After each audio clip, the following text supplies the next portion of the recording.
மேல்மருவத்தூர் சென்றுவிட்டு திருவண்ணாமலை வழியாக சங்கராபுரம் வந்து கொண்டிருந்த மேல்மருவத்தூர் பக்தர்கள் பஸ் திருப்பாலப்பந்தல் அருகே மின்கம்பத்தில் மோதி விபத்து ஏற்பட்டது.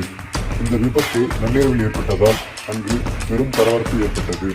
மேலும் விபத்து குறித்து ரிஷிவந்தின் சட்டமன்ற உறுப்பினர் திரு வசந்தகார்த்திகேயன் அவர்கள் நேரில் சென்று பக்தர்களும் மற்றும் பொதுமக்களிடம் பாதுகாப்பு வழங்கப்படும் என்று அவர்களுக்கு ஆறுதல் கூறினார். அவர்கள் விபத்தில் பாதிக்கப்பட்ட அனைவரையும் 108 ஆம்புலன்ஸ் மூலம் அரசு மருத்துவமனைக்கு கொண்டு சேர்க்கப்பட்டுள்ளனர். அப்பகுதியில் விபத்து குறித்து ரிஷிவந்தியின் வசந்தகார்த்திகேயன் அவர்கள் நேரில் சென்று பார்வையிட்டது